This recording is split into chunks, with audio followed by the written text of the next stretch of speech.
Si nous ne respectons pas les langues, qui sont la première condition du rapport au monde, alors nous allons nous massacrer. On est capable de se battre pour des langues. Si par exemple l'Europe arrêtait d'avoir 5-6 langues officielles pour n'en avoir plus qu'une, sous prétexte qu'elle est plus efficace, c'est la guerre en Europe. Si vous voulez, vous et moi, nous n'abandonnons jamais les identités culturelles. Et la première des identités culturelles, c'est la langue. Donc il faut arriver à faire à la fois l'ouverture. Parce que la langue porte tout. La langue porte tout. l'histoire. La mort, la guerre, la violence, l'amour, le respect d'autrui. L'héritage. Tout. Et donc, par conséquent, le principal patrimoine de l'humanité, c'est la diversité linguistique. Et d'ailleurs, la force de l'Europe, c'est d'avoir, contrairement à ce qu'on pense, c'est 26 langues.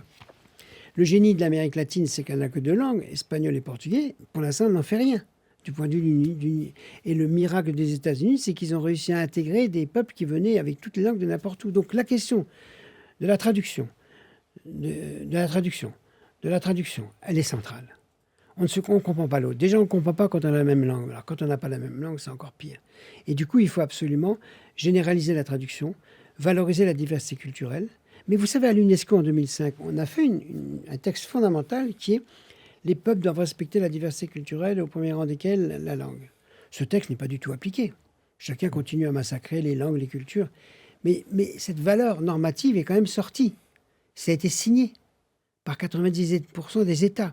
Et donc un jour, après, quand ça sortit d'écologie, etc. Les États-Unis n'avaient pas signé. Bien sûr qu'ils n'ont pas signé. Comme ils maîtrisent les principales industries culturelles au monde, ils ne vont pas signer une réglementation parce qu'eux, ils en profitent.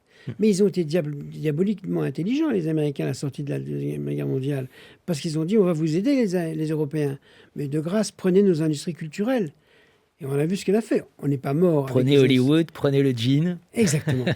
Et donc c'est pour ça... Le chewing-gum. Et du coup, après, ça va être intéressant de voir le retour de la Chine, le retour du Grand Sud, le retour de l'Inde, parce que tous ces continents, à la fois écrasent les différences culturelles et linguistiques, mais en même temps vont être obligés de les subir.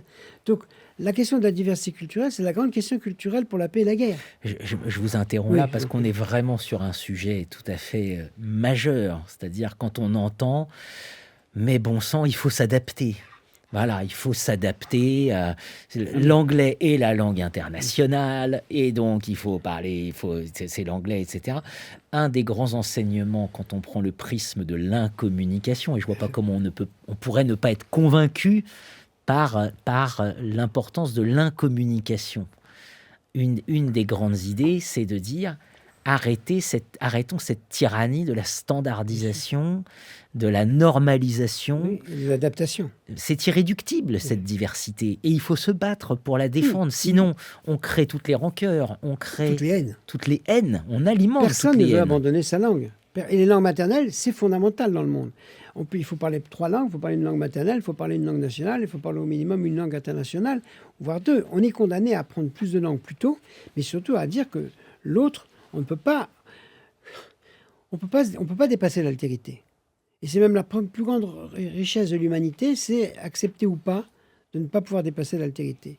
Par contre, gérer l'altérité, essayer de faire que les peuples, les cultures cohabitent, ça oui, c'est le grand défi. C'est-à-dire accepter l'autre dans sa dimension irréductiblement différente. On est tous racistes, on est tous pessimistes, mais il faut absolument y aller, sinon c'est le monde lui-même. Même entre Paris et Marseille, quand il y a un match de foot, on n'a pas besoin d'aller chercher... Mais pas la peine d'aller... Non, la complexité humaine est invraisemblable, mais au lieu de le dire, de le rappeler au moment où les... Et de l'assumer. Oui, on préfère tous les outils. De le postuler. Oui, on préfère les outils parce qu'ils sont apparemment plus simples. Mais c'est pas vrai. Parce qu'une fois que vous avez, comme je dis, atteint tous les réseaux, au bout des réseaux, vous avez des sociétés, des hommes, et là, c'est la paix et la guerre. Et donc, par conséquent, c'est pas un robot qui fera la paix et la guerre. C'est idiot, mais le robot, il est d'une pauvreté invraisemblable par rapport à la folie de l'homme. Ça, c'est quand même un des grands enseignements des sciences sociales. Oui. C'est-à-dire quand... Mais on n'est pas beaucoup entendu. Mais non, c'est le problème. C'est pour ça que c'est important de le dire. Oui, quand on dit... par exemple, ça fait quand même très nombreuses années que je défends une conception humaniste de la communication et une conception politique, c'est-à-dire en fait il faut choisir et non pas une vision technique. Et qui n'est certainement pas une vision naïve, non, bien au contraire. C'est plus compliqué de faire de la politique que de faire de l'économie, beaucoup plus. Bien sûr. Faire des bénéfices, c'est pas facile. Parce que communiquer, c'est négocier. Oui, excusez-moi. Je connais celle-là. Mais tandis que la politique, c'est la négo. C'est pas forcément s'aimer, mais c'est se respecter et cohabiter. Et c'est vrai que la communication, la communication, c'est de la politique, bien sûr, depuis toujours. Et l'économie, c'est plus facile. C'est pas facile de faire de l'économie. C'est pas facile, parce qu'après, il y a la question de la redistribution, etc. De ça. Mais l'instinct humain est capable de jouer. Si vous voulez, l'économie comme les techniques, elles ont cette capacité formidable de relancer l'initiative humaine. Et nous, et moi, quand j'arrivais en disant « mais c'est pas le plus important c'est la paix et la guerre », on dit « oh, tu nous casses les pieds ». Oui, mais c'est ça qui fait la paix et la guerre. C'est pas la technique et l'économie, ce sont les hommes et les sociétés. C'est politique. C'est politique.